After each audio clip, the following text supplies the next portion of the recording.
Test পরীক্ষা ক্লাসগুলো করে ফেলেন, ঠিক আছে? ডান।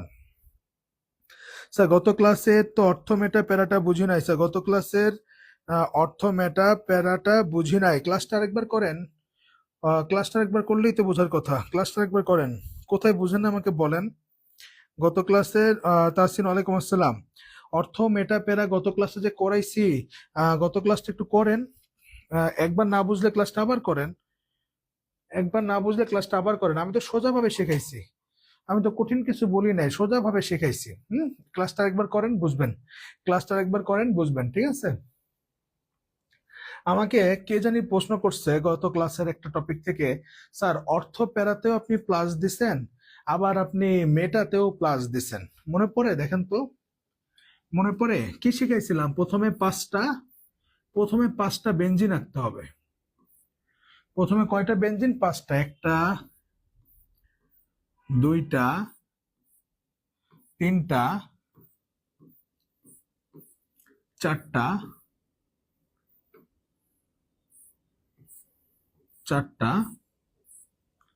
পাঁচটা বেঞ্জিন আঁকতে হবে। আঁকছি। বলছিলাম প্রথমটাতে যেই সিকোয়েন্সে আছে, লাস্টেরটায় ঠিক তার উল্টা সিকোয়েন্সে দিব। প্রথমটায় যেই সিকোয়েন্সে আছে, প্রথমটায় যেই হাতে দ্বিবন্ধন নাই, এবার ওইগুলা হাতে আমি কি দিব? ওই হাতে আমি দ্বিবন্ধন দিব। তারপর কি বলছিলাম? মাঝখানে যে আছে 3 নাম্বার যে আছে, তার দুই পাশে দুইটা দিব। মাঝখানে যে আছে তার দুই পাশে কয়টা দিব? দুইটা দিব। দেন কি বলছিলাম? দেন আমি বলছিলাম আমাদের এইটার পরেরটা 2 নাম্বারটা তার আগেরটার উপরের মাথাটা বাদ দিয়া বাকি দুইটা দিব, আর 4 নাম্বারটায় তার পরেরটা উপরের মাথাটা বাদ দিয়া বাকি দুইটা দিব। এবং বলছিলাম কি করব? মাঝখানে যে 3টা আছে, 3টার মধ্যেই কয় বন্ধন দিব? 3টার মধ্যেই 2 বন্ধন দিব। দেন ধরো অর্থ প্যারা নির্দেশক, তাহলে টলুইন CH3, সবার উপরে কি দিব? সবার উপরে প্লাস দিব। মনে আছে? মনে আছে, হ্যাঁ?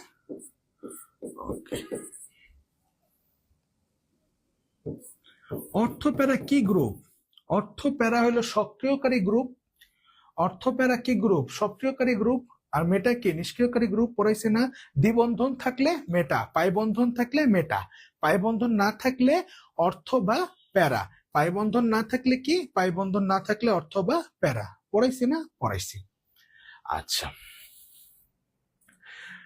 এবার আসেন, তারপরে কি দেখাইছিলাম? এইটার ক্ষেত্রে কি দেখাইছিলাম? এটার ক্ষেত্রে দেখাইছিলাম দ্বিবন্ধনটা কি করবে, হ্যাঁ? এটার ক্ষেত্রে কি দেখাইছিলাম? এ হলো সক্রিয়কারী গ্রুপ। সক্রিয়কারী গ্রুপ কি করে? ইলেকট্রন দেয়। তাহলে এ যখন দিবে তখন এইটা আবার কোনায় আসবে, দেখাইছিলাম না? পরের চিত্রে এই জায়গাটা হবে মাইনাস। দেন এ যখন আবার দিবে তখন এ আবার কি করবে? কোনায় যাবে, তখন এই চিত্রে হবে মাইনাস। এ আবার যখন ইলেকট্রন দিবে, এ আবার কোনায় যাবে, তখন এইখানে হবে মাইনাস। দেন আবার এ কি করবে? এ আবার যখন দিবে তখন কি হবে? তখন এই বন্ধন ভাঙা এই যে ইলেকট্রনটা চলে যাবে ওইখানে, তাই না? ইলেকট্রনটা ভেঙে ওই যে ইলেকট্রন দিয়ে দিবে। শেখাইছিল না? শেখাইছিলাম। তাহলে দেখেন দেখেন দেখেন, এই যে এই হাতে আসছে, এই হাতে একটা বন্ধন, এই হাতে আসছে, এই হাতে একটা বন্ধন, এই হাতে গেছে, দেখেন এই হাতে একটা বন্ধন। এটা হলো অর্থ এবং প্যারা। এটা হলো অর্থ বা প্যারা। আর মেটা কি ছিল? মেটাও সেম বলছিলাম, এত সহজভাবে শিখাইছি, বলছি এত মুখস্থ বই, এত ডিটেলস দরকার নাই। আমি যেমনি শিখেছি সবচেয়ে সোজা, চিত্র পারফেক্ট হবে, একদম সব থেকে সবকিছু পারফেক্ট হবে, এমনি পড়বেন শেষ। বলছি তো বলছি শেষ, হ্যাঁ বলছি তো বলছি শেষ। আমি যেমনি বলছি এমনি সব থেকে সোজা হবে। ওকে আফরিন, আপনি ভালো থাকেন, আল্লাহ হাফেজ। টোকো টোকো ওয়ালাইকুম আসসালাম, আলহামদুলিল্লাহ ভালো আছি। সোহানি ইসলাম ওয়ালাইকুম আসসালাম, কেমন আছেন স্যার? আমি কি চিনতে পারছেন? চিনবো না আবার? আমি একসময় লাইভ ক্লাস করতাম, আপনারা আবার চিনবো না? কিন্তু আপনি মাঝখানে কই হারিয়ে গেছেন? ক্লাস ঠিক মতো করতেছেন না, হ্যাঁ? আচ্ছা স্যার, এই কোশ্চেনটা আমি করছিলাম। আচ্ছা, আপনি করছিলেন। ওকে, আপনার কোশ্চেনের উত্তর আজকে পাবেন। আপনার কোশ্চেন উত্তর এই যে এখন আপনি পাবেন। আপনার কোশ্চেনটা আমার মনে আছে, হ্যাঁ? আচ্ছা, একটু মনে করে দিতে চাই গত ক্লাসে পড়া। মেটার ক্ষেত্রে কি ছিল? সেম 5টা বেনজিন আঁকবো, সেম একটা দুইটা,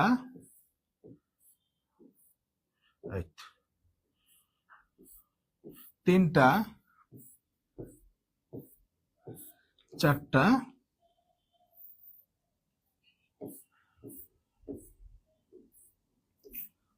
5টা বেঞ্জিন আঁকবো, আঁকছি 1 2 3 4 5টা বেঞ্জিন আঁকবো, আঁকছি। প্রথম বেঞ্জিনে যেই হাতে দ্বিবন্ধন 5 নম্বরটাই ঠিক তার উল্টা, 5 নম্বরটাই কি দিব, ঠিক তার উল্টা দিব।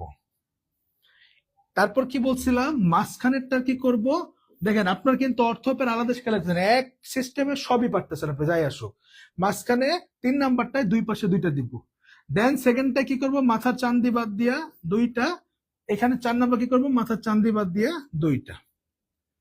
দেন কি করব, দেন মাঝখানে 3টাতে দ্বিবন্ধন দিব। আমরা জানি যাদের পাই বন্ধন থাকে, তারা কি স্যার, তারা হইলো আমার কি মেটা। তাইলে যেমন COOH, তাই না?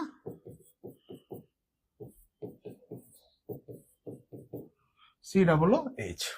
আচ্ছা, এবার খেয়াল করেন, COOH লিখে দিই, সমস্যা নাই, এত কাহিনীর কিছু নাই।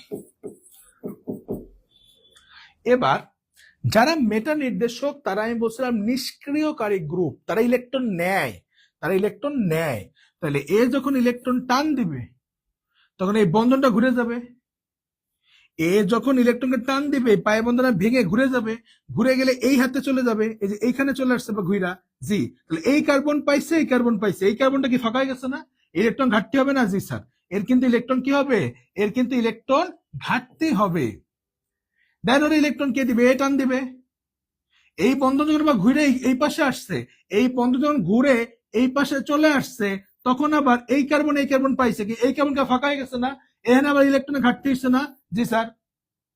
দেন আবার কি হয়েছে, দেন আবার আমার এবার কি করবে, এবার এখানে দিবে, দিলে ঘুরে যাবে, এবার এইখানে চলে আসছে।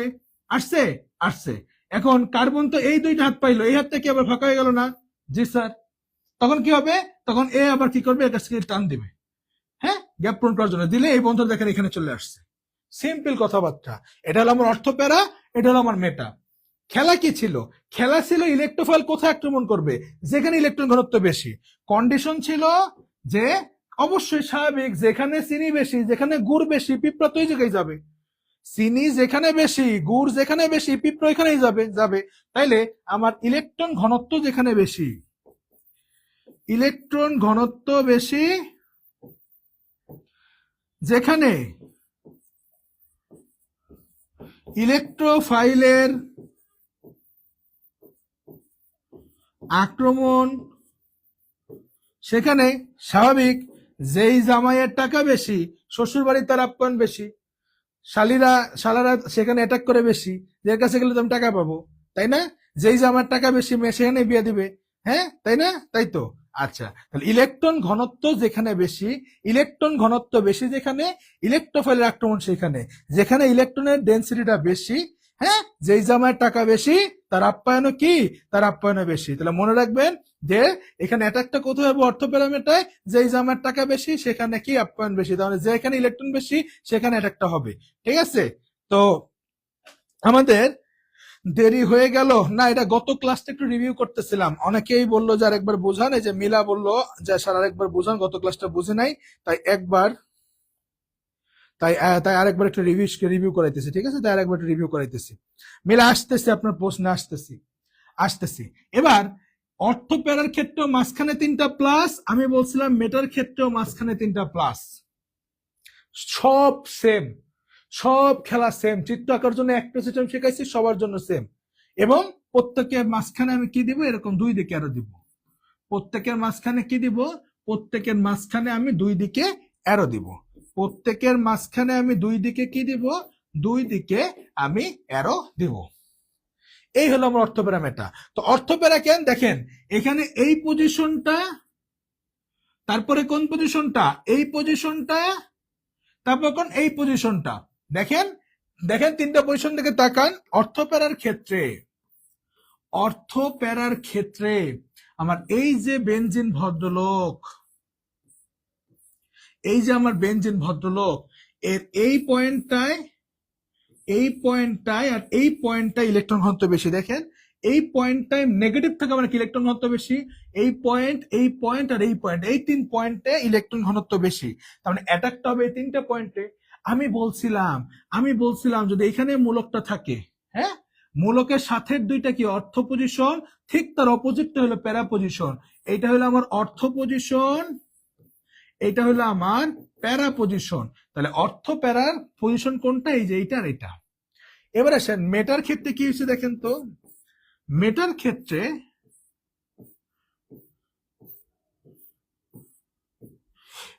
ক্ষেত্রে এই পজিশনে প্লাস বেশি, তার মানে এখানে ইলেকট্রন ঘনত্ব সবচেয়ে কম, হ্যাঁ, তার মানে এইখানে ইলেকট্রন ঘনত্ব সবচেয়ে কম। এই পয়েন্টটাতে প্লাস, তার মানে কি ইলেকট্রন ঘনত্ব সবচেয়ে কম। এই পয়েন্টটাতে প্লাস, তার মানে এই পয়েন্টটাতে ইলেকট্রন ঘনত্ব সবচেয়ে কম। তাহলে বেশি কোথায়, তাহলে ঘনত্ব বেশি কোথায়, এই পয়েন্টটা আর এই পয়েন্টটা, এটাই হলো আমার মেটা পজিশন। এটা আমার কি পজিশন, মেটা পজিশন। দেখছেন কেন মেটা এই পজিশন আর অর্থ প্যারা ওই পজিশন বুঝছি। অর্থ প্যারার ক্ষেত্রে এই 3 জায়গায়, এই যে অর্থ প্যারা এই পজিশনে ইলেকট্রন ঘনত্ব বেশি, আর মেটার ক্ষেত্রে এই জায়গাটায় ইলেকট্রন ঘনত্ব বেশি। এটা হলো মেটা পজিশন, এটা হলো আমার অর্থ প্যারা পজিশন। এতটুকু আশা করি বুঝছেন।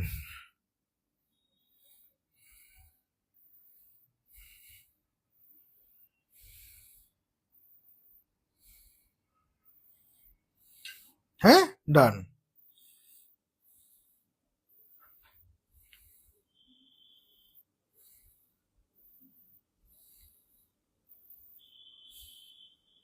ডান।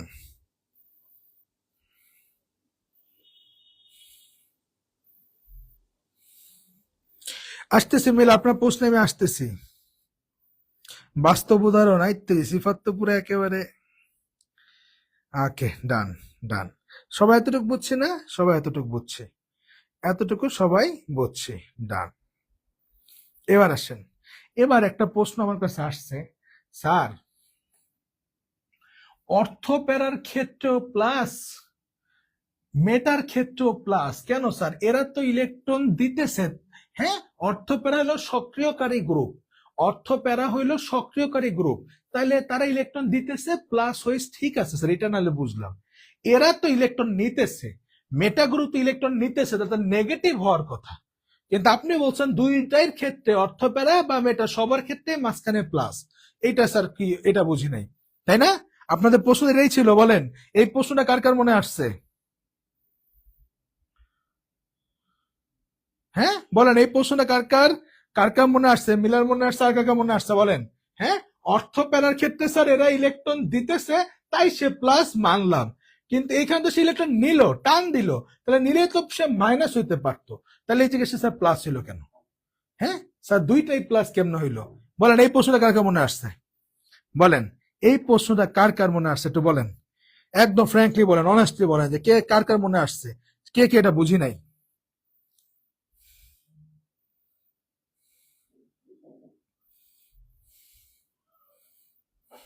বলেন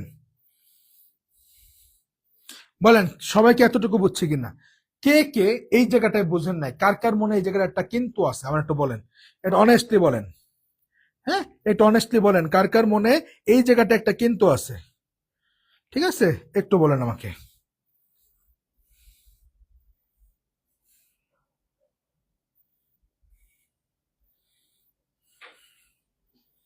বলেন কার কার মনে এখানে কিন্তু আছে, বলেন।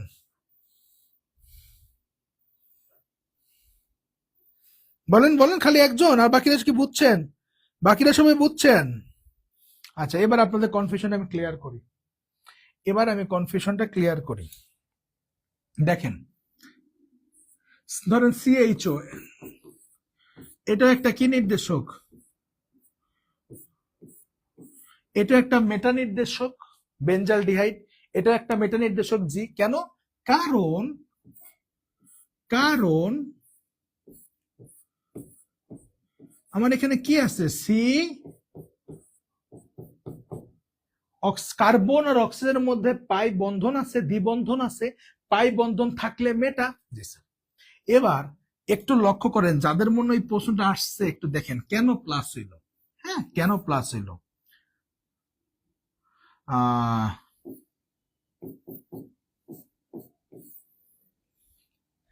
কার্বন আর অক্সিজেনের মধ্যে দ্বিবন্ধন আছে, অক্সিজেনটা কি করে, তড়িৎঋণাত্মকতা বেশি, সে ইলেকট্রনকে নিজের দিকে টান দিলে সে হয় মাইনাস, আর কার্বন অংশটা কি হয় প্লাস।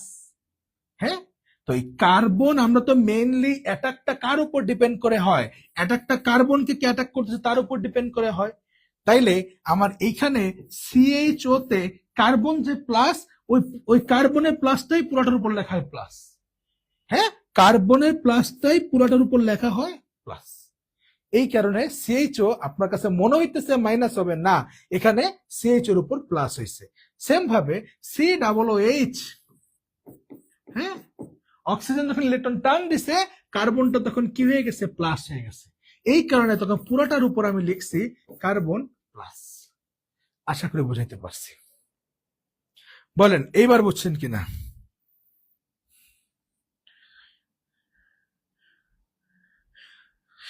লাস্ট ক্লাস করিনি তাই জানতাম না, আচ্ছা প্যারা নাই। সবাই বলেন এই এই এখন ক্লিয়ার হয়েছে কিনা? হ্যাঁ, যাদের মনে প্রশ্ন আসছে কেন যে এটার উপরে প্লাস দিলাম, দুই অর্থপ্যারা বা মেটা সবার উপরে প্লাস হবে। অর্থপ্যারার পর কেন হবে একটা কারণ, আর মেটার ক্ষেত্রে এই যে এই কারণে প্লাস হবে। ঠিক আছে, ওকে ডান।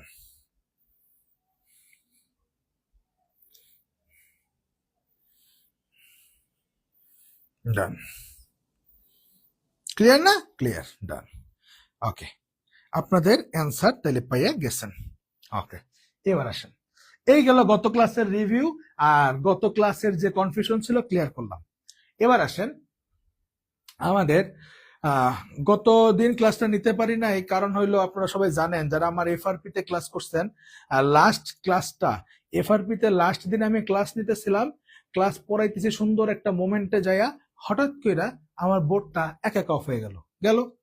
এরপর ভদ্রলোকরে আমি যতবারই অন করি কোনো পিডিএফ হয় না, কাজও করে না। আমার সামনের স্টুডেন্ট অনেক বললো স্যার এমনি করেন অমনে করেন, বহুত ভাবে করছি, হইলো না, হ্যাং খাইছিল। তো পরে ঝামেলার কারণে এই সবকিছু ঠিক করতে টাইম লাগলো। হ্যাঁ, এই জন্য গত ক্লাসটা নিতে পারিনি। ঠিক আছে, কেন জানি কি অনই হইতেছিল না। ওকে, এবার আসেন, জি তাহলে প্লাসের কারণে এইটা, ইয়েস। এবার আসেন আমরা দেখবো, গত ক্লাসে বলছিলাম আমাদের একটা পার্ট বাকি আছে লাস্ট, যেটা সৃজনশীলে আসে। এই যে আমরা গত ক্লাসে পড়ছি ইলেকট্রোফিলিক প্রতিস্থাপন বিক্রিয়া, আমরা জানি বেনজেন ইলেকট্রোফিলিক প্রতিস্থাপন বিক্রিয়া দেয়। এই ইলেকট্রোফিলিক প্রতিস্থাপন বিক্রিয়া তো আমরা সবই পড়ছিলাম, ওই যে অ্যালকাইলেশন, অ্যাসাইলেশন, নাইট্রেশন, হ্যাঁ এগুলা কি, এগুলা হলো আমার কি ইলেকট্রোফিলিক প্রতিস্থাপন বিক্রিয়া বেনজেনের, তাই না? জি, আজকে আমরা দেখব, আমি বলছিলাম শুধু বিক্রিয়া পারলে হবে না, তার মেকানিজমটা আমাদের পরীক্ষায় আসবে, তো মেকানিজম পড়তে হবে। ইলেকট্রোফিলিক প্রতিস্থাপন বিক্রিয়ার মেকানিজম আমরা যেমন ওই যে মার্কোনিকভ, বিপরীত মার্কোনিকভ, SN1 SN2, তারপরে কি, তারপরে হইলো আমাদের সাইজেফ নীতি E1 E2, তাই না? আমরা ওইগুলোর মেকানিজম পড়ছি। সেম ভাবে আমরা এই যে এই তিনজনের মেকানিজম পড়তে হবে, বিক্রিয়ার মেকানিজম,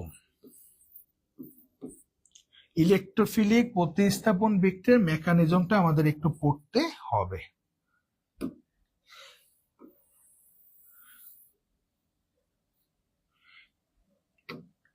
অনেকে দেখলাম আমাকে জৈব যৌগের সাজেশন বিভিন্ন কলেজ থেকে দিছে, সেই সাজেশন গুলো আমাকে অনেকেই সেন্ড করছেন, প্রায় 7-8 জন সেন্ড করছেন, এবং ম্যাক্সিমামেরই দেখছেন ম্যাক্সিমাম টপিক আমাদের সবই শেষ। কিছু কিছু প্রশ্ন আছে অনুধাবনমূলক, হ্যাঁ আমরা কি করছি, প্রশ্ন দেখাই আপনি আমার উপর ঝাঁপায় পড়ছেন, কিন্তু আমার ওই বেসিক কথাবার্তাগুলো ক্লাসে বলছি। হ্যাঁ, কিছু প্রশ্নের মধ্যে আছে যেগুলো অনুধাবনমূলক, যে অ্যান্সার গুলো আপনি বইতে একটু প্রশ্নের দিকে তাকাইলে আপনি অ্যান্সার গুলো বুঝে যাবেন। আমি পড়াইছি মেইন যা পড়ানো, কোনো টপিক বাদ নেই, দেখেন সব পড়ানো শেষ, আপনি মিলান। হ্যাঁ, অনেকে আমাকে পাঠাইছেন, সবাই দেখছেন, ম্যাক্সিমাম টপিক আমাদের সবই শেষ। আর ওই যে অনুধাবনমূলক দু একটা প্রশ্ন আছে, একটু বইটা খুলবেন, বইতে হাত দেওয়ার সময় চলে আসছে। জৈব যৌগের মেইন যেটা বোঝানোর, মেকানিজম যেটা বোঝানোর, মুখস্থ না করে কোন বিক্রিয়া কেমনে হয়েছে, কোনটা কোন কৌশলে হয়েছে আমরা সব জানি। হ্যাঁ, এবং আমরা ট্রিক্সও জানি, তাই না? হ্যাঁ, মার্করিক অফ মানে তেলা মাথায় তেল দিতে হবে। হ্যাঁ, সাইজ অফ নীতি মানে মরাকে আরো মারতে হবে, সব শিখাইছি। হ্যাঁ, যদি পাই বন্ধন না থাকে তাহলে হবে অর্থপেরা, যদি পাই বন্ধন থাকে তাহলে হবে মেটা, সব পড়াইছি। তাইলে এখন আপনার সময় হয়েছে বইতে হাত দেওয়ার। হ্যাঁ, আমি যে সাজেশনটা দিব সাজেশন অনুযায়ী এখন আপনি বই রিল্যাক্সে পড়েন। আমি যতটুকু বলছি যেভাবে বলছি আসবে, এর বাইরে কিছুই আসবে না ইনশাল্লাহ। ওইগুলা ঠিকঠাক মতো পড়বেন। এই যে ইলেকট্রোফিলিক প্রতিস্থাপন বিক্রিয়ার মেকানিজম, এখান থেকে আপনার অ্যালকাইলেশন আর নাইট্রেশন এই দুইটার একটাই পরীক্ষা আসবে, ঠিক আছে? অ্যালকাইলেশন এবং নাইট্রেশন বইতে 5টা আছে, চোখ বোলাবেন। বাট আপনাকে আমি অ্যালকাইলেশন, অ্যাসাইলেশন, নাইট্রেশন 3টা শিখাই দিব। এই 3টার ভিতরে অ্যালকাইলেশন আর নাইট্রেশনের পরীক্ষা পাবেন, তো টেনশন নেই, কিছু নেই, ঠিক আছে? আর অনেকে বলছেন carboxylic acid, carboxylic acid aldehyde ketone পড়ানোর সময়, গ্রিগনাট বিকারক পড়ানোর সময়, বিভিন্ন সময় দেখেন আমি এখানে কিন্তু একসাথে পড়াই দিছি। হ্যাঁ, কার্বক্সিলিক অ্যাসিড কিন্তু এখানে একসাথে পড়াই দিছি। এখন আপনি ধরলেই পারবেন, আপনি নিচে পড়লেই পারবেন, ঠিক আছে? মোটামুটি সব গোছানো কমপ্লিট। স্যার বোর্ড ফুল ঠিক হয়েছে নাকি আরো কাজ বাকি আছে? না, বোর্ড আমার ঠিক আছে, এখন বোর্ড এখন পারফেক্ট। স্যার তড়িৎ রসায়ন কবে শুরু করবেন? কার জানি নজর লাগছিল, আর কইস না, আসলেই কে কে জানি চোখ দিতেছে, নজর দিতেছে রে, বদ নজর দিতেছে অনেক কি। আচ্ছা, তড়িৎ রসায়ন নেক্সট দিন শুরু করবো। হ্যাঁ, আপনাদের যোগাযোগ একটু বাসায় আমি 2 দিন সময় দিব, অনেকের অনেকগুলো ক্লাস বাকি আছে। হ্যাঁ, আমি তড়িৎ রসায়ন 3 ক্লাসের মধ্যে একটা চেষ্টা করব যে টানা 3 ক্লাস করে, এই যে এই সপ্তাহ হলো আপনার আজকে কি বার, আজকে রবিবার, মঙ্গল, বৃহস্পতি আর সামনের সপ্তাহ রবি, এই 3 দিনের মধ্যে আমি চেষ্টা করবো তড়িৎ রসায়নটা শেষ করতে। ম্যাথমেটিক্যাল পার্ট যদি একটা ওয়ান শট ক্লাসে করাই রাখছি, তার আগের পার্টগুলো ইনশাল্লাহ শেষ করতে পারবো। তো তড়িৎ রসায়ন এই 3 ক্লাস যে আমি তড়িৎ রসায়ন পড়াবো, এই ফাঁকে যার জৈব যৌগ যে গ্যাপ আছে গ্যাপ গুলা করে ফেলবেন। করার পর একসাথে তড়িৎ রসায়ন এবং জৈব যৌগের আমি 2টা সৃজনশীল ক্লাস দিব, ঠিক আছে? আর কর্মমুখী রসায়ন 1 ক্লাস, তার প্যারা নেই। কর্মমুখী রসায়ন সোজা 2টা প্রশ্ন পড়াবো, ওর মধ্যে আসবে, টেনশনের কোনো কারণ নেই। আমরা শেষ প্রান্তে চলে আসছি, ওকে? আর এফআরসি তে আমরা ফাইনাল খেলা শুরু করছি। হ্যাঁ, এফআরপি তে আমাদের ফাইনাল খেলা শুরু হয়ে গেছে। দুর্ভাগ্যবশত গত ক্লাসে নিতে পারি নাই, মানে মাঝামাঝি অবস্থা বন্ধ করে লাগছে। তো এবার আপনাদের এই ক্লোজিংটা দিয়া, হ্যাঁ, আপনাদের এই ক্লোজিংটা দিয়েই আমি এফআরপি তে হাত দিব। আপনাদের এই ক্লোজিং শেষ, এফআরপি তো চলবে, হাত দিব না মানে ক্লাস হবে না এমন না, ক্লাস হবে, ওই করা ভাবে হাত দিব। আরেকটা বিষয়, আমি এফআরপি তে কথা দিয়েছিলাম যে বায়োলজি দিব। তো আমার বায়োলজিটা দিতে এই যে আপনাদের এই কোর্সটা শেষ হওয়া পর্যন্ত এই 4-5টা ক্লাসে ওয়েট করতে হবে। কারণ দেখেন, আপনাদের এফআরপির একটা ব্যাচ, সম্ভাবনা একটা ব্যাচ, এসএসসির ব্যাচ, হ্যাঁ, এসএসসির এফআরসি ব্যাচ, এই 5টা ব্যাচ একসাথে রান করতে একটু টাইম ম্যানেজমেন্টে ঝামেলা হইতেছে। যার কারণে আমরা কি করব, আপনাদের এই সম্ভাবনাটা ক্লোজিং দিয়েই ওই টাইমটা আমি রাখছি বায়োলজি শুট করার জন্য। তো আপনাদের বায়োলজি এই 4-5টা ক্লাস আপনি নিজে পড়তে লাগেন, কেমিস্ট্রি শেষ করতে লাগেন। আপনাদের এই সম্ভাবনা ব্যাচ ক্লোজিং, বায়োলজির শুট আমার শুরু, ঠিক আছে? তার মানে আপনারা আশা করতে পারেন আর 1 সপ্তাহ পর থেকে আমাদের সম্ভাবনা শেষ করে আমরা কি করতে পারবো, বায়োলজি শুরু করব, ঠিক আছে? টান, এখন শুধু প্র্যাকটিস করতে হবে। ইয়েস, এখন শুধু প্র্যাকটিস করতে হবে। ইয়েস, তার মানে সাইকেল 2 শেষ হতে 4-5টা ক্লাস বাকি। হ্যাঁ, সাইকেল 2 শেষ হতে 4-5টা ক্লাস বাকি। ইয়েস, এবার আসেন, গতদিন আমরা দেখছিলাম অ্যালকাইলেশন বিক্রিয়া।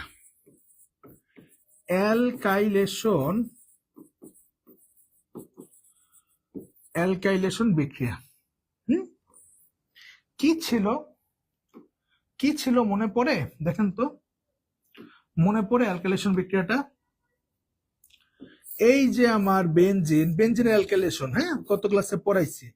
এই যে আমার বেনজিন বাবাজি, এর সাথে আমি কি যুক্ত করছিলাম?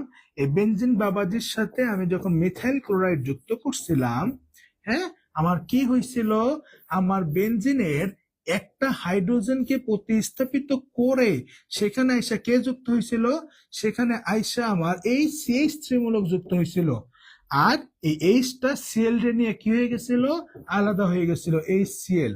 এই যে টলুইন তৈরি হয়েছে, কি তৈরি হয়েছে? টলুইন তৈরি হয়েছে। হ্যাঁ, এটাকে বলছিলাম অ্যালকাইলেশন বিক্রিয়া।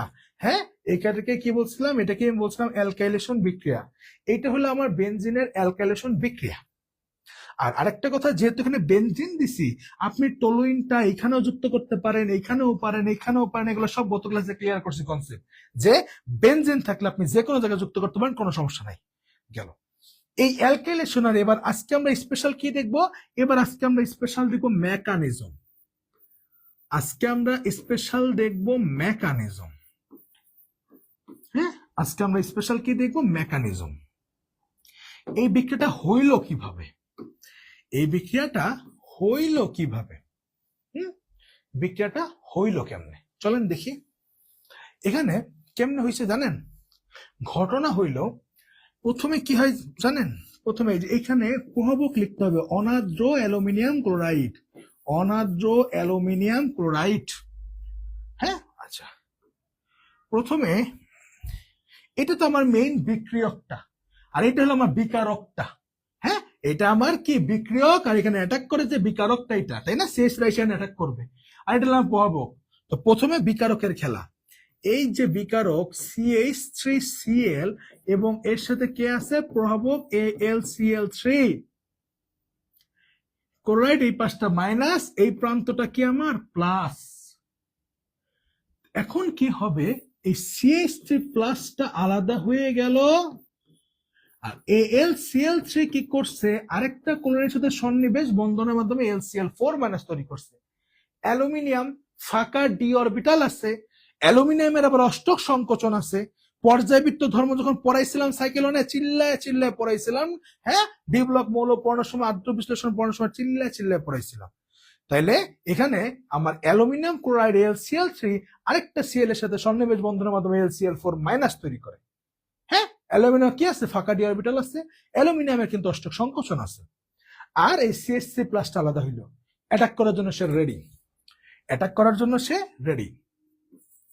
2 নাম্বার স্টেপে কি হবে, এই যে আমার বেনজিন বাবাজি, আমার খেতা কেটা করলো কি, বালিশ কেটা করলো কি, ওরে আমার ইঁদুর বাবাজি নাকি? আচ্ছা, এই যে আমার বেনজিন বাবাজি, এই বেনজিন বাবাজির এবার কে অ্যাটাক করবে? এই বেনজিন বাবাজির এবার অ্যাটাক করবে এই CH3 প্লাস। এ কি করবে এবার, বেনজিন বাবাজির অ্যাটাক করবে। করলে কি হবে, করলে ঘটনাটা ঘটবে হইলো, এই যে বেনজিনটা আমি আঁকি,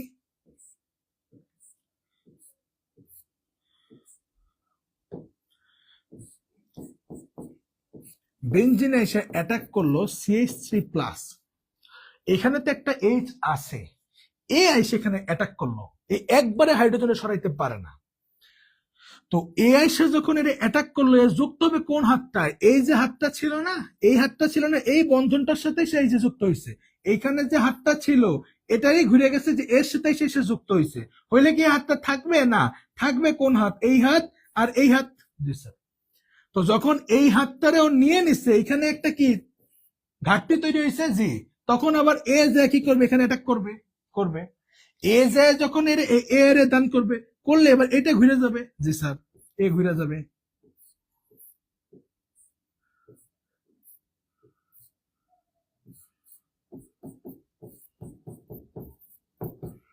এ ঘুরে গেল, এবার এই যে গেল, এ যখন ঘুরে গেল, তখন আবার এই কার্বনটা কি হয়ে গেছে, দুর্দশায় পড়ে গেছে। কারণ এই যে তো ঘুরে গেছে, ঘুরে গেলে এই হাতটা কি হয়ে গেছে, এখন ফাঁকা হয়ে গেছে। এখন তখন কি করবে, এই ভদ্রলোক আবার এরে দিবে। তখন কি হবে, এরা যখন দিবে,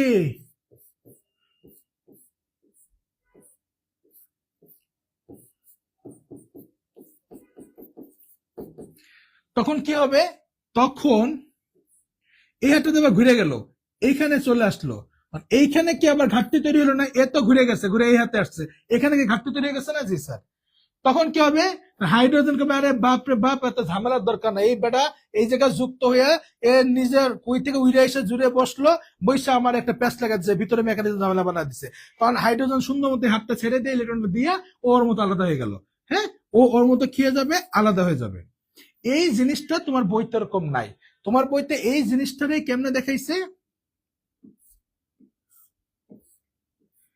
এই হলো বেনজিন, এই হাতে আছে H, এই হাতে আছে CH3, এই CH3 ভদ্রলোক, CH3 প্লাস ভদ্রলোক এখানে অ্যাটাক করার পরে যে এই যে প্যাচটা লাগছে, এখন কি কোনো হাত পূর্ণ আছে না? দুইটা দুইটা পূর্ণ হয় নাই। হ্যাঁ, যতক্ষণ পর্যন্ত সে এসে অ্যাটাক করার পরে পূর্ণ হয় নাই, একটা জটিল অবস্থায় আছে। হ্যাঁ, তখন এই গোলটা, নর্মালি আমরা বেনজিনে কি করি, নর্মালি আমরা বেনজিনের মাঝখানে একটা গোল দেই, নর্মালি বেনজিন আসলে গোল দেই। এখন কি করবে, এখানে গোল তো দিব না। কেন দিব না? কারণ এইখানে তো এখন তার পুরাপুরি সিস্টেম না। হ্যাঁ, গোলটা তো পূরণ হয় নাই, তখন এই প্যাচ লাগাই দিচ্ছে CH3 অ্যাটাক কইরা, তখন এই গোলটারে ডট ডট ডট ডট করে অর্ধেক দিব। হ্যাঁ, বইতে দেখবেন গোলটারে কি করব, ডট ডট ডট করে অর্ধেক দিব। এবং এটা কোন চার্জ, এটা কি কি করছে, ইলেকট্রন ঘাটতি ফেলাইছে না, প্লাস চার্জ। তোমার বইতে এইটুক নাই, তুমি কি করবে, এইটুক না লিখে ডিরেক্ট এটা লিখতে পারবা। হ্যাঁ, এটা হলো অস্থায়ী সিগমা কমপ্লেক্স অবস্থা বা অস্থায়ী সিগমা জটিল অবস্থা। ঠিক আছে, ওকে। এবার কি হবে 3 নম্বর স্টেপে, স্টেপ 3। এটা আপনি এখন কেন এত ভালো বুঝেন? হ্যাঁ, কারণ আপনি রেজোনেন্স ভালো বুঝেন। এবার আসেন,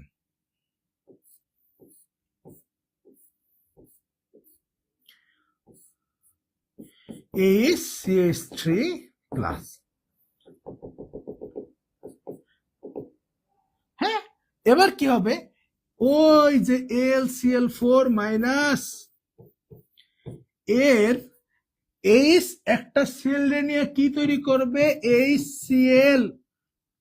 হাইড্রোজেন চলে গেছে, ও ভাই ভাই মাপ চাই, ও এসে অ্যাটাক করে ভাই উইরে এসে কই থেকে জুইরা বসে আমার হুদয়ে মাঝখানে প্যাচ লাগাই দিছে, আমি ভাই এখান থেকে ভাগি, তো HCl নিয়ে আলাদা হয়ে গেল। তাহলে আলটিমেটলি এখানে কে থাকতেছে, হ্যাঁ, আলটিমেটলি এখানে শুধুমাত্র CH3 থাকতেছে। জি স্যার। তাহলে CH3 টলুইন হইলো, HCl আলাদা হইলো, তাহলে অ্যালুমিনিয়াম AlCl4 মাইনাস থেকে একটা Cl চলে গেল, তাহলে কি থাকলো, AlCl3। তার মানে আমার প্রভাবক আগে বৃত্তের আগে যা ছিল শেষে ঠিক সে তাই অবস্থায় আছে, মাঝখানে সে কাজটা ঘটায় দিয়ে দিছে, তাই না? জি।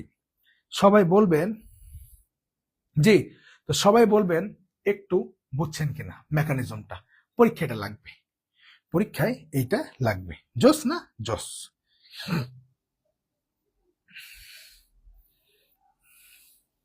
ওকে, ডান।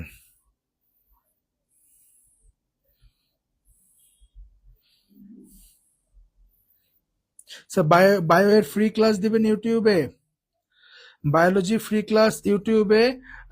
স্যার HC26-এর ব্যাচ নাই, 26-এর ওদের কাছ থেকে আমি 1 মাস সময় নিয়েছি, এই SSC-র জন্য এত ব্যস্ত, তোদের এই যে ব্যাচটার জন্য 26 ব্যাচটা আমি 1 মাস সময় নিয়েছি। হ্যাঁ, 26 ব্যাচ ওরা আমাকে নক দিছে, পেমেন্টও করছে অনেকে, তো ওদের কাছ থেকে আমি 1 মাস সময় নিয়েছি। ওদের বলছে আমি একটু SSC রে গোছাই দিয়ে, এটা গোছাই দিয়ে একবারে 26-এর একটা পুরো বই কোর্স ছাড়বো লাস্টে। হ্যাঁ, ওদের একটু পরে। স্যার CH3 এর উপর প্লাস হবে না, কোন CH3 এর উপর প্লাস হবে, কখন প্লাস হবে, এখন কেন প্লাস হবে, এখন কেন প্লাস হবে? হ্যাঁ, দেখেন কোথায় কোথায় কোথায় ব্যাচ লাগছে। CH3 এর প্লাস হবে না, CH3 এর উপর প্লাস হবে না, কোন CH3 এর প্লাস হবে, এই CH3টা এখানে যুক্ত হয়ে এই বন্ধন নিয়ে নিছে, সে প্লাস দেখে তো বন্ধন টান দিছে। আচ্ছা আচ্ছা আচ্ছা, এই জায়গা প্লাস হবে না, সরি, এই জায়গাটা প্লাস হবে না। আচ্ছা, এই জায়গাটা প্লাস হবে না, কারণ এখন তো প্লাস থাকার কোনো প্রশ্নই ওঠে না, এখন তো প্লাস প্রশ্নই ওঠে না। কেন প্রশ্ন ওঠে না, কারণ সে তো ওই প্লাস দেখেই তো এর সাথে ঝামেলা করছে। CH3 প্লাস এখানে এসে যখন CH3 প্লাসটা যখন এর অ্যাটাক করছে, করার পরেই তো ইলেকট্রন চাহিদা আছে দেখেই তো এই বন্ধনটা ভেঙে নিয়ে নিছে। হ্যাঁ, ঠিক আছে, এইখানে প্লাস হবে না, এইখানে প্লাস হবে না। ওকে, ডান। ওকে, যে এখানে প্লাস হবে না, এখানে প্লাস হবে না, ডান। এই প্লাস ঘাটতেছে দেখেই তো এনে যুক্ত হয়ে ঝামেলা সৃষ্টি করছে, এই বন্ধনটা ঘুরে নিজের দিকে ইলেকট্রন ঘাটতি পূরণ করে নিচ্ছে। হ্যাঁ, নিজের ঘাটতি পূরণ করছে না ঘাটতি তৈরি করছে। ঠিক আছে, ডান ডান। ওকে, ফুল চ্যাপ্টারটা রিডিং পড়ছি, গুড গুড। এখন বই হাত দেওয়ার সময় এসে পড়ছে, এখন বই হাত দেওয়ার সময় এসে পড়ছে, ডান। এবার আমরা অ্যাসাইলেশন যদি দেখি, অ্যাসাইলেশন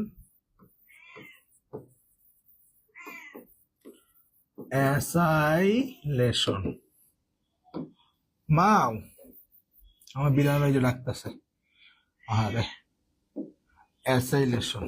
আচ্ছা, ওকে, তাইলে এই যে বেনজিন, আজকেটা বাচ্চা থাকলে বাচ্চা ডাকতো, তাই না, আর মেয়ে ডাকতেছে, কি জীবন। আচ্ছা, ওকে, তাই না? অ্যাসোলিউশন বিক্রিয়া মনে আছে? হ্যাঁ, অ্যাসোলিউশন বিক্রিয়া মনে আছে, এই যে ভদ্রলোক। আচ্ছা,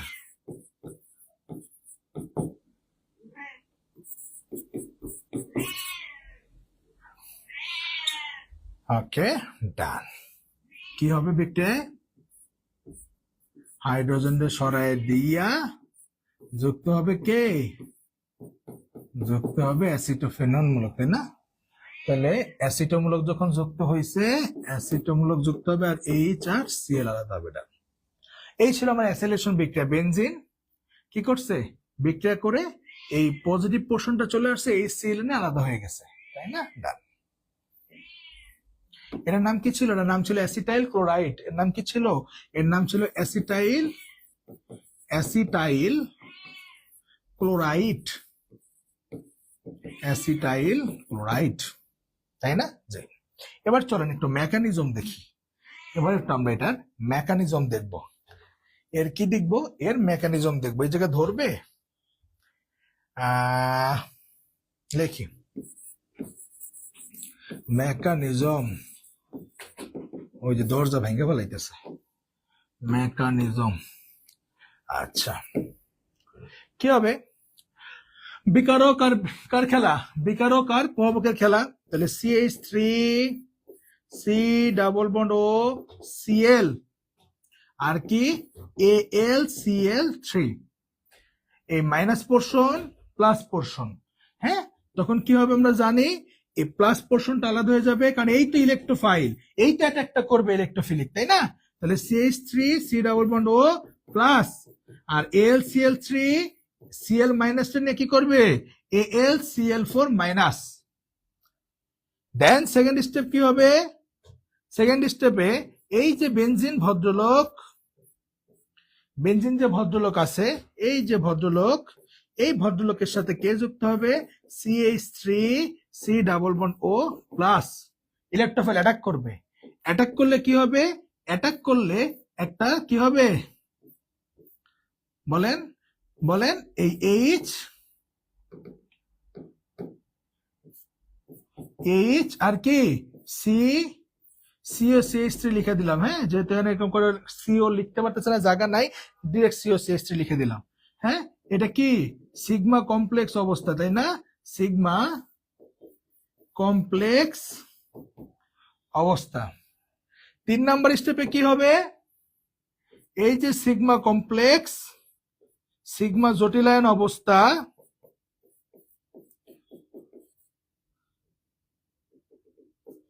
এখানে কে অ্যাটাক দিবে? এখানে অ্যাটাক দিবে কে? এবার AlCl4 এর সাথে সে বিক্রিয়া করবে। করে কি করবে? করে এইচ ডাবল ভাই আমি ভাগি, HCl আলাদা হয়ে যাবে, তাইলে HCl আর কি হবে? আর এখানে হবে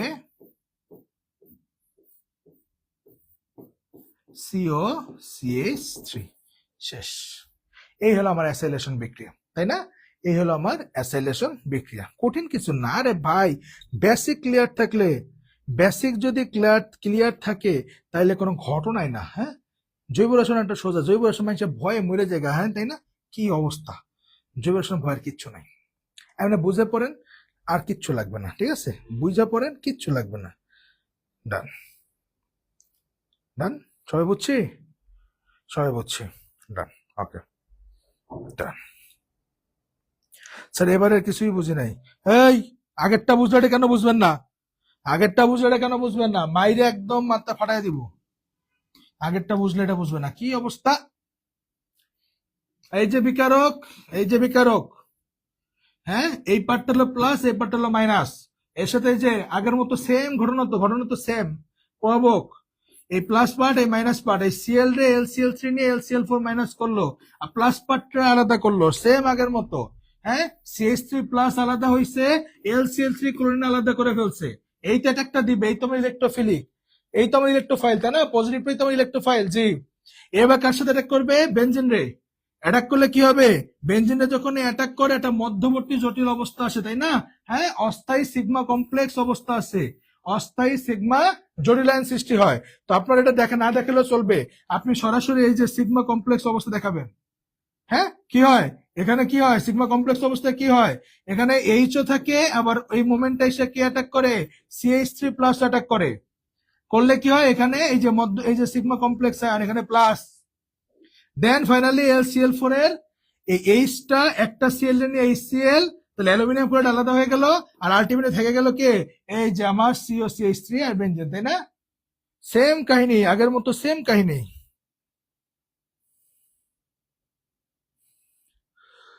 স্যার আপনার ঠান্ডা লাগছে না? না রে, আমার ঠান্ডা লাগতেছে না, ঘামতেছি, দেখোস না এই জায়গায় যে কপালে এই যে ডলা দিচ্ছে, এই দেখ ঘাম, দেখছোস, ঘামতেছি, কেন ঘামতেছি? এই বয়সে রক্ত থাকবো গরম, কি ঠান্ডা? এই বয়সে থাকবো 100 একদম। কিসের গরম, কিসের গরম রে, কি কিসের ঠান্ডা? এই বয়সে রক্ত থাকবো গরম। আচ্ছা, ডান। এবার আয়, এবার আয়, এই সবাই বুঝছি? ওকে, ওকে, এবার আসেন, এবার আসেন আমরা নাইট্রেশন দেখব। এবার আমরা নাইট্রেশন দেখব। নাইট্রেশনটার অ্যালকাইলেশন, প্রথমটার যেটা, এই দুইটা কিন্তু খুব আসে পরীক্ষা, হ্যাঁ, প্রথমটার এইটা খুব আসে পরীক্ষায়। নাইট্রেশন, নাইট্রেশন,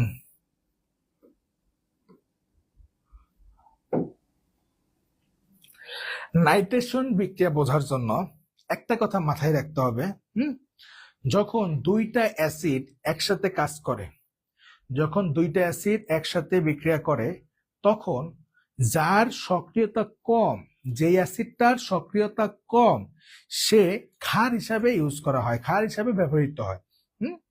মনে রাখবেন, যখন, ওই পাশে লিখি, যখন দুইটা অ্যাসিড, যখন দুটি অ্যাসিড একই সাথে বিক্রিয়া করে, তখন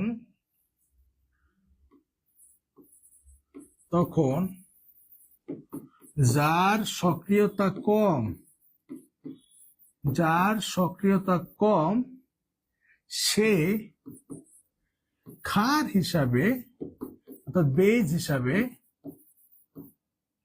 সে বেজ হিসাবে ব্যবহৃত হয়। সে বেজ হিসাবে কি হয় স্যার?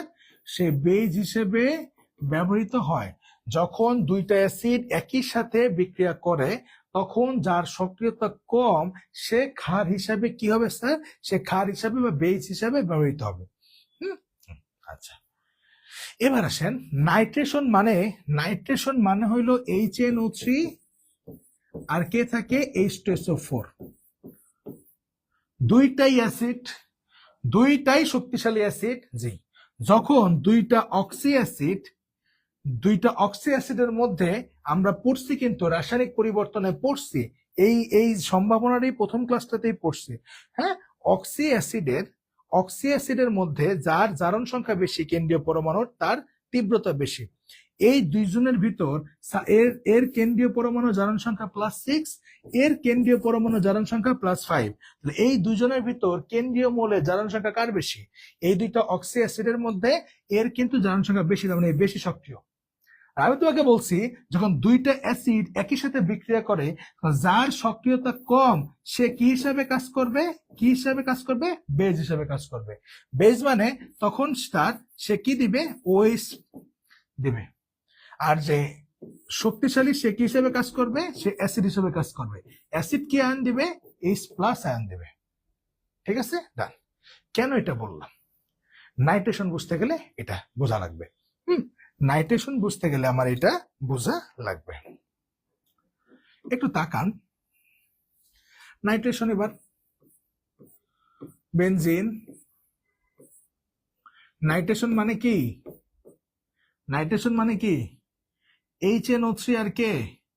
নাইট্রেশন মানে হইলো HNO3 এবং কে থাকবে? সালফিউরিক অ্যাসিড H2SO4, হ্যাঁ, H2SO4। এই HNO3 কে আমি একটু সুন্দর করে কি লিখতে পারি? OH NO2, এটাই তো, এই যে এইচ এন ও দুইটার একটা কয়টা, তিনটা, তাই না? জি, কেন HNO3 এরকম লিখলাম? এই দুইটা অ্যাসিডের মধ্যে এর সক্রিয়তা কম, সুতরাং সে OH দিবে, আর এ কি দিবে? H+ দিবে। তারপর কি হবে? নাইট্রোবেনজিন তৈরি হবে, তাই না? NO2 এখানে যাবে, আর কি হবে? পানি হবে, তাই না? এই এইচ আর OH মিলে কি তৈরি করবে? পানি তৈরি করবে। এবার আসি মেকানিজম।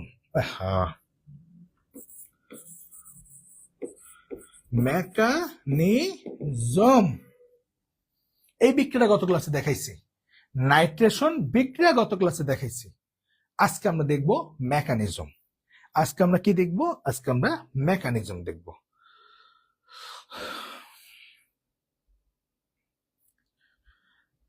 স্যার আমি এটা বুঝেছি, লিখেছি তো, আমি বুঝছি। আচ্ছা আচ্ছা, ডান। রক্ত বেশি গরম হইলে আবার গরমকালে খবর আছে, গরমকালে আবার গরম কমে যাবে, সমস্যা নেই, সমস্যা নেই। আচ্ছা, ওকে, ডান ডান। এবার আসেন, এবার আসেন, কি হবে? প্রথমে বিকারক আর প্রভাবক। তাহলে এখানে কি হয়? বিকারকে কি হবে দেখেন তো, এই যে OH NO2 HNO3 অ্যাসিডটা এই ফরম্যাটে আসলো কেন? কারণ এখানে এ এবার ক্ষার হিসেবে ব্যবহার করবে, তাহলে তার এই OH পোর্শনটা, এটা মাইনাস পোর্শন, এটা প্লাস পোর্শন। আর H2SO4 কি ঘটনা ঘটবে? আমরা জানি H2SO4, এই H2SO4 অ্যাসিড কি দেয়? অ্যাসিড দিবে H+, আর এই দুইটার মধ্যে যে কম সক্রিয় সে বেজ হিসেবে কাজ করবে, দিবে OH-। তাহলে এ তো OH- দিছে, আর এ কি দিবে? H+। তাহলে এর H+ আর OH- মিলে কি হবে? পানি। সালফিউরিক অ্যাসিডের H+, এ দিবে একটা কি? এ দিবে একটা H+, এ দিবে H+, তাহলে H+ আর OH- মিলে পানি হইল। তাহলে H2SO4 থেকে একটা H চলে গেছে, তাহলে কি থাকবে? HSO4, একটা হাইড্রোজেন কমে গেছে, তাহলে HSO4-, কারণ এর একটা H+ বের হয়ে গেছে। আর কি থাকতেছে? আর থাকতেছে NO2+, এটাই আমার সেই ইলেকট্রোফাইল, যেটা একটা করবে। ডান। 2 নাম্বার কাজ কি? 2 নাম্বার কাজ হলো এবারে যে বেনজিন, এই হলো আমার বেনজিন ভদ্রলোক। এর সাথে আবার কি অ্যাটাক করবে? অ্যাটাক করবে এবার NO2+ অ্যাটাক করবে। করলে কি হবে? সিগমা জটিলায়ন তৈরি হবে, তাই না?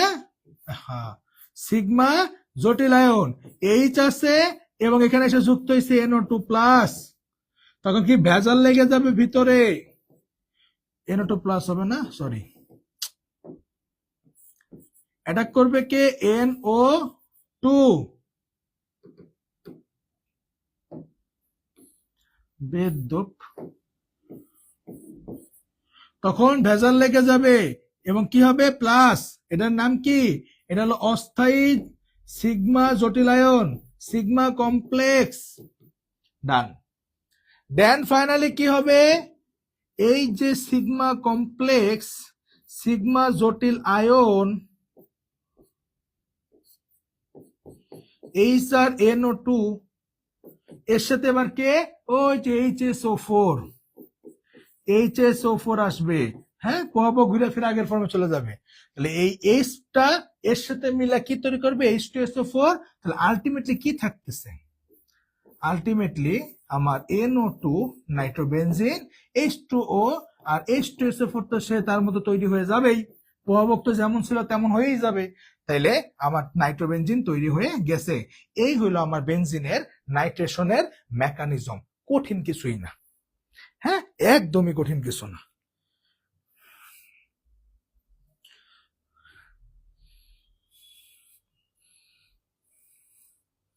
হ্যাঁ, বলেন সবাই বুঝছেন কিনা? বলেন সবাই বুঝছেন কিনা? বলেন সবাই বুঝছেন কিনা?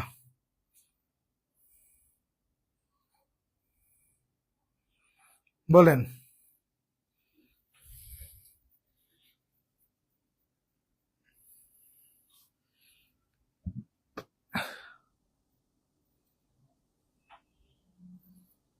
বলেন সবাই বুঝছেন কিনা?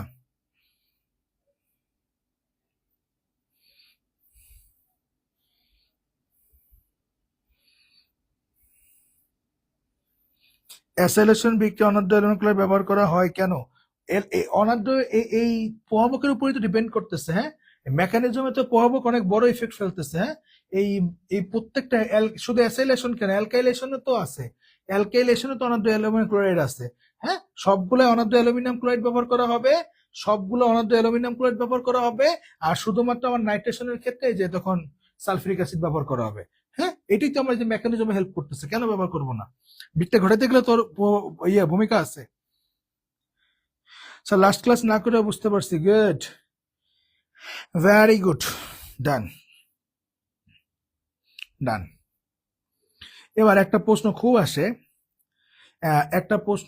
আসে,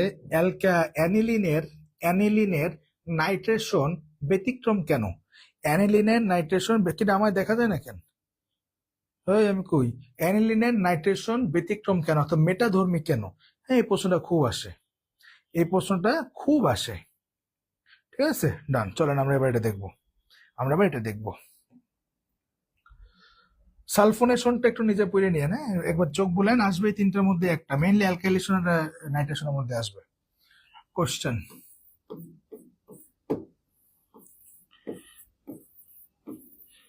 অ্যানিলিনের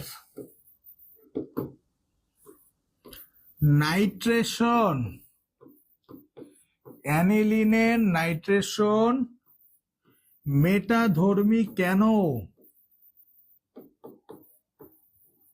অ্যানিলিনের নাইট্রেশন মেটাধর্মী কেন? আমরা জানি, আমরা পড়ছি, সিগমা বন্ধন থাকলে কি অর্থপ্যারা, আর পাই বন্ধন থাকলে মেটা। তো অ্যানিলিন ভদ্রলোক, অ্যানিলিন কেনিস টু, এটা হলো আমরা অ্যানিলিন, জি স্যার, এটা কিন্তু আমরা অ্যানিলিন। তো অ্যানিলিনের যখন নাইট্রেশন ঘটানো হবে, নাইট্রেশন মানে কি? ওই যে নাইট্রেশন মানে কি, HNO3 আর কি H2SO4 ঘটাইলে অ্যানিলিন কি অর্থপ্যারা নির্দেশক, তাহলে হওয়ার কথা ছিল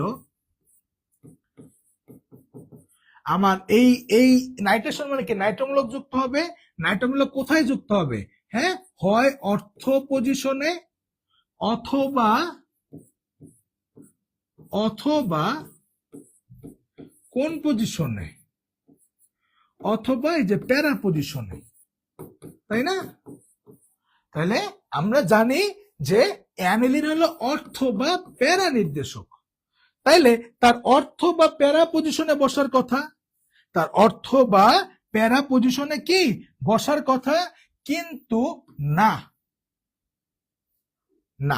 হয় না। সে কোন ধর্মী? সে মেটাধর্মী।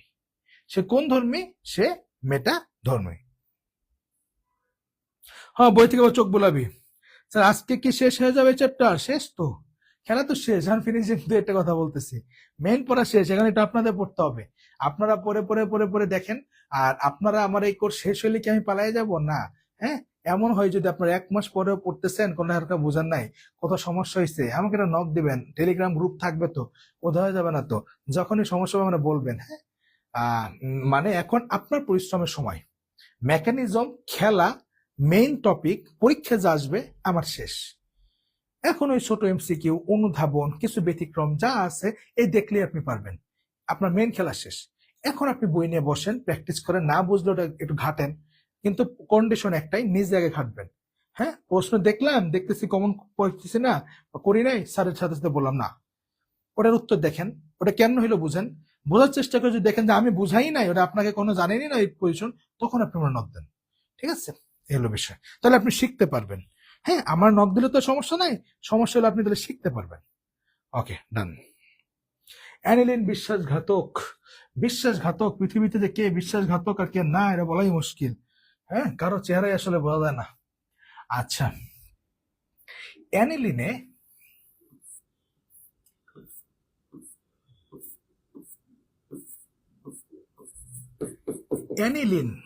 এখানে কি একটা মুক্ত ইলেকট্রন আছে না, মুক্তজ ইলেকট্রন আছে না? অ্যানিলিন কই থেকে আসছে? এইটা হইল আমার অ্যামোনিয়া। নাইট্রোজেনের সাথে 5টা ইলেকট্রন থাকে, 3টার সাথে 3টা হাইড্রোজেন যুক্ত হয়েছে, 1 জোড়া মুক্তজোড় ইলেকট্রন আছে। আর যারা এক জোড়া মুক্তজোড় ইলেকট্রন দিতে পারে তাদেরকে কি বলা হয়? লুইস ক্ষার। তারা কি? লুইস ক্ষার। এই অ্যামোনিয়ার থেকে একটা হাইড্রোজেন চলে যাইয়া যদি একটা অ্যালকাইল মূলক আসে তখন সেটাকে বলা হয় 1 ডিগ্রি অ্যামিন।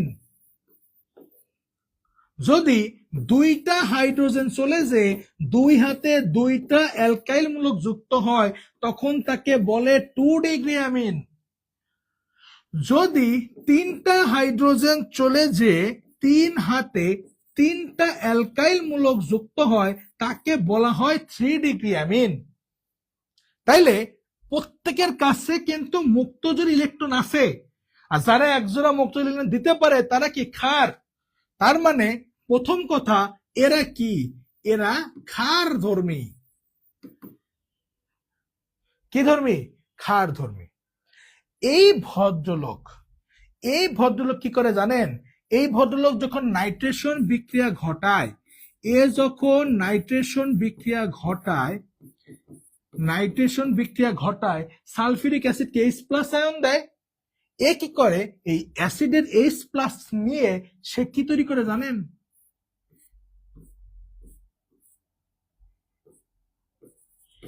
NH3+, অ্যানিলিয়াম আয়ন তৈরি করে ফেলায়। অ্যানিলিয়াম আয়ন তৈরি করে। কি করে?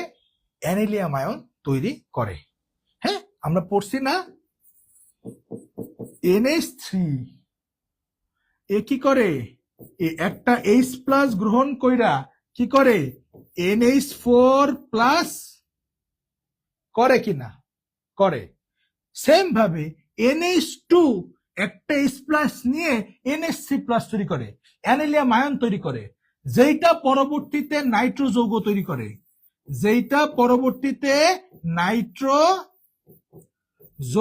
তৈরি করে, হ্যাঁ, এবং এই কারণে এই ভদ্রলোক মেটাধর্মী। এই কোন ধর্মী? মেটাধর্মী। আবার বলি, অ্যানিলিন অর্থপ্যারার নির্দেশক হওয়া সত্ত্বেও অ্যানিলিনের অ্যামিনো মূলক NH2 মূলক অ্যাসিডের H+ এর সাথে মিলে অ্যানিলিয়াম আয়ন তৈরি করে, যা পরবর্তীতে নাইট্রো যৌগ গঠন করে। আর এই কারণে অ্যানিলিন কি ধর্মী? মেটাধর্মী। আবার বলি, অ্যানিলিন অর্থ বা প্যারার নির্দেশক হওয়া সত্ত্বেও এই ভদ্রলোক নাইট্রেশন বিক্রিয়ায়, সব না, নাইট্রেশন বিক্রিয়ায় অ্যাসিডের সাথে বিক্রিয়া করে অ্যাসিডের H+ আর অ্যামিন মূলক মিলে অ্যানিলিয়াম আয়ন তৈরি করে, যেটা পরবর্তীতে নাইট্রো যৌগ গঠন করে। আর এই কারণেই অ্যানিলিন মেটাধর্মী। শুধু অ্যানিলিন মেটাধর্মী বললে ভুল হবে, অ্যানিলিনের নাইট্রেশন মেটাধর্মী। আশা করি বুঝতে পারছি। বলেন বুঝছেন কিনা? তাহলে নেক্সট ক্লাস সিকিউ নিয়ে হবে। Saptaparna, thank you so very much. তোদের এই ভালোবাসাটাই হলো আমার পাওয়া। হ্যাঁ, তোদের এই ভালোবাসাটাই আমার পাওয়া, আর কিছুই না। তোদের আমি কখনোই ভুলতে পারবো না। তোদের এই ব্যাচটাকে আমি লাইফে যত বড়ই হয়ে যাই না কেন, বা যত নিচেই আমি যাই না কেন, বা যখন যেই পজিশনে থাকি না কেন, তোদের এই ব্যাচ এর কথা আমি কখনো বলতে পারবো না। তোদের এই ব্যাচটা আমার লাইফের অন্যতম একটা ব্যাচ। শুধু অন্যতম ব্যাচ বলে ভুল হবে। আমার অনলাইন জগতের আমার জীবনের সেরা একটা টার্নিং পয়েন্ট হিসেবে কাজ করছেন। আমার জীবনের সেরা মুহূর্তগুলো আপনাদের ব্যাচের সাথে। হ্যাঁ, অনলাইন জগতের আপনারা আমার সারা জীবনের স্মরণীয় একটা জায়গায় থাকবেন। এবং এই যে কিছু নাম, ম্যাক্সিমাম নাম আমি কখনো ইনশাল্লাহ ভুলবো না। হ্যাঁ, আজ থেকে আমিও বুড়া হয়ে যাব, আজ থেকে 30 বছর পরে, তখনও যদি মনে হয় আপনাদের কাছে দেখা হয় বা বলেন আপনার নাম, আশা করি ইনশাল্লাহ মনে থাকবে। ঠিক আছে, ডান। এইটা আপনার দরকার নেই, আপনার প্রশ্নের অ্যান্সার এই পর্যন্ত। আপনি বলবেন অ্যানিলিন মূলক অর্থপ্যারা নির্দেশ করা সত্ত্বেও নাইট্রেশন বিক্রিয়ায় সে H+ এর সাথে কি তৈরি করে? অ্যানিলিয়াম আয়ন তৈরি করে, যেটা কি ধর্মী? যেটা আমার কি করে? যেটা নাইট্রো যৌগ গঠন করে। শেষ। এই কারণে অ্যানিলিয়াম আয়ন মেটাধর্মী। শেষ, অ্যানিলিন মেটাধর্মী। ডান। ওকে, স্যার আগেরটা সামারি প্লিজ, আগেরটা কোনটা? এটা, এই যে অ্যানিলিন কি অর্থ প্যারা নির্দেশক, এই যে এইটা হলো আমার অর্থ পজিশন আর এটা হলো আমার প্যারা পজিশন, তার মানে এখানে যুক্ত হওয়ার কথা ছিল কিন্তু না, যুক্ত হবে যে মেটা পজিশনে, এটা ঘটবে না, এটাই বলছি। ঠিক আছে, ডান ডান। তো জৈব যৌগ আমাদের শেষ, অফিসিয়ালি আজকে থেকে ক্লোজ করে দিলাম। সৃজনশীল এমসিকিউ নিয়ে স্পেশাল ক্লাস দিব, বাকি যে 3টা অধ্যায় আছে আমরা নেক্সট ক্লাসে ইলেকট্রোকেমিস্ট্রিতে ঢুকে যাব, তড়িৎ রসায়নে ঢুকে যাব। আগামী 3 ক্লাসের মধ্যে ইনশাআল্লাহ আমরা তড়িৎ রসায়ন শেষ করব, দেন একটা ক্লাসে আমরা কর্মমুখী রসায়ন শেষ করব, দেন ফাইনালি এই যে 3টা অধ্যায় করালাম এদের সিকিউ এমসিকিউ আলোচনা করে আমরা মোটামুটি সম্ভাবনা ব্যাচ এই মাসের মধ্যে ক্লোজিং করে দিব। ঠিক আছে, আর আপনারা পড়েন, নিজে বইটা খুলে, যা সমস্যা আমার মনে হয় সমস্যা হবে না, এখন আপনারা করলেই পারবেন। আর কিছু কথাবার্তা একটু মাথায় রাখবেন, মাথা কি, যেমন টিএনটি, টিএনটি এগুলো আপনি নিজে পড়বেন। টিএনটি ট্রাই নাইট্রোটোলুইন, ট্রাই নাইট্রোটোলুইন, এই হইলো আমার টোলুইন ভদ্রলোক, এর সাথে যখন ট্রাই নাইট্রো 3টা নাইট্রোমূলক, টোলুইন কি অর্থপ্যারা নির্দেশক, টোলুইন কি অর্থপ্যারা নির্দেশক, এই যে এইটা হলো আমার টিএনটি ট্রাই নাইট্রোফেনল। হ্যাঁ, এই টোলুইন ভদ্রলোককে 3বার নাইট্রেশন ঘটাইলে এটা পাওয়া যায়, নিজে পড়বেন। TNP picric acid, picric acid, nitration আজকে ভালো মতো পড়াই দিছি, নাইট্রেশন আর সমস্যার কথা না, এই NO3 H2SO4 শেষ। পিক্রিক অ্যাসিড কি হবে, কি হবে, ট্রাইনাইট্রোফেনল, এই হলো আমার ফেনল, এটা কি নির্দেশক, অর্থপ্যারা নির্দেশক, এই পজিশনে যুক্ত হইতে পারে, এই পজিশনে যুক্ত হবে, এই পজিশনে যুক্ত হবে, 3বার নাইট্রেশন করবেন, তখন পাবেন টিএনপি ট্রাইনাইট্রোফেনল বা পিক্রিক অ্যাসিড, খুব ফেমাস। হ্যাঁ, এগুলো একটু নিজে পড়ুন, বললাম না এখন আপনি সব পারবেন, এখন আপনাকে যাই বলুক আপনি ভাষা বোঝেন, জৈব যৌগের ভাষা বোঝা আপনি শিখে গেছেন। হ্যাঁ, ডান।